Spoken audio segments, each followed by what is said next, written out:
Whenever we have a party or we have a lot of people coming over, it's always like, what do I make that's quick, but it's gonna like feed everybody. So whether it is a New Year's party, Christmas party, tailgating, something really fun, we got the boys coming over, I'm gonna show you guys a Todd Toven reiteration. What are we gonna call it, CJ? Cheesy bacon fried corn dip. Cheesy bacon fried corn dip. Let me show you how I like to do it.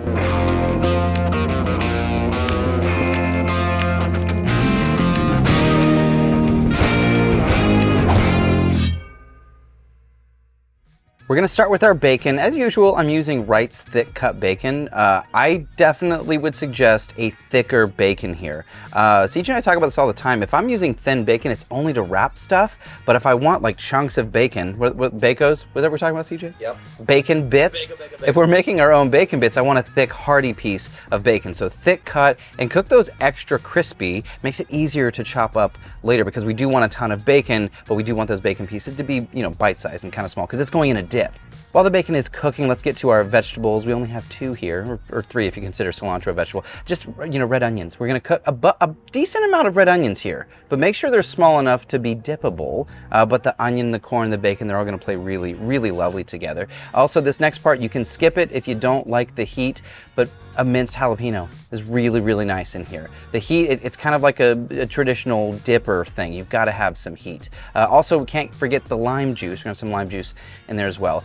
Now, once the bacon is all finished, let's pull it off. I mean, crispy, like a 1 out of 10, you're like a 9 to a 10 here on crispiness. Let it drain on some paper towel. But the liquid gold, all of that leftover goodness, that's where we're gonna cook our corn. Like, thank you, Todd Toven, for bringing this wonderful, amazing thing to life. Let's go ahead and add all of those vegetables as well.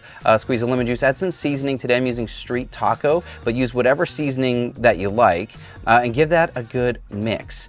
Now, I would say 4 to 5 minutes here. Like, you don't need a ton of time. This is canned corn, so it's already cooked. The onions are great with a little bit of crunch on them, but you do want those bubbly bacon bits to kind of like infuse with all the other flavors. So toss it around a few times, and once you start to see just a little bit of caramelization, not too much, but just a little bit, slide your corn off to one side and we'll start building our dip. Today I'm using an aluminum pan. If this was pre-softened, then it would have been a lot easier, but it wasn't. So let's do 3 little packages here. I've also got some sour cream. It's about a cup of sour cream. These 2 things together are gonna make the dip really, really creamy. Now add all of that gorgeous corn right over the top. Make sure your aluminum pan is big enough to fit everything. You don't wanna overflow. Then we can add some of our bacon, delicious chopped up bacon. Again, don't like go overboard on how perfectly your cuts are, but just add the bacon in there. We want the crunch and the flavor. And then I've got some shredded cheese. Use any kind of cheese that you like, usually Mexican blend. You can grab it right on the shelf, right in the grocery store. It makes everything easy, really, really easy.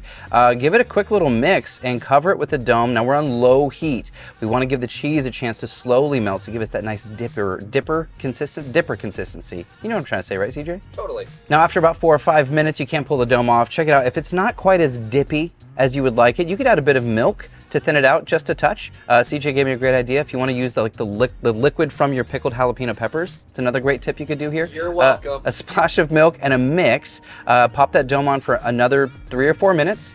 And then we should be good to plate. I wouldn't really call this plating. I mean, it's like family style, party style. Party style, CJ. Let's start calling it like party style. Let's start our own show. Called Party Style. It's a party style. It's a party style. Go look for it if you haven't found it yet, because it is most definitely a party.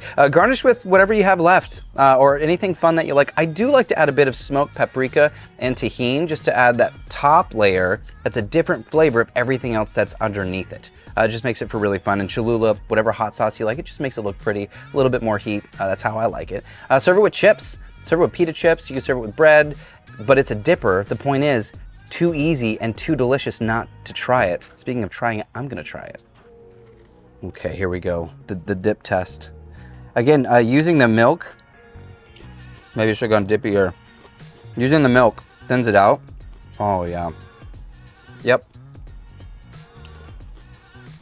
Come on. Okay.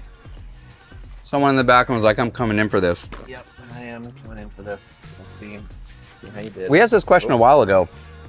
How many different ways can we make bacon fried corn? I think we just found a new one. It's money. It's really good.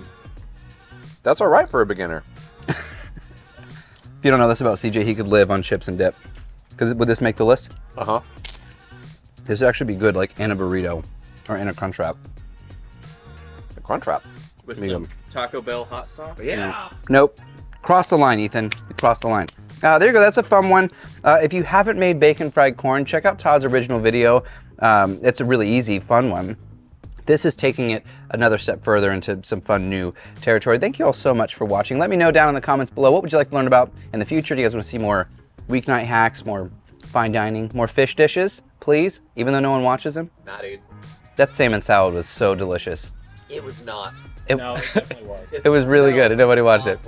Let me know down in the comments, what would you like to see in future episodes? This is Cook, Eat, Repeat, where we like to help you become a better cook one recipe at a time. I'm your host, Chef Nathan Lippy, and I will see you all in the next episode.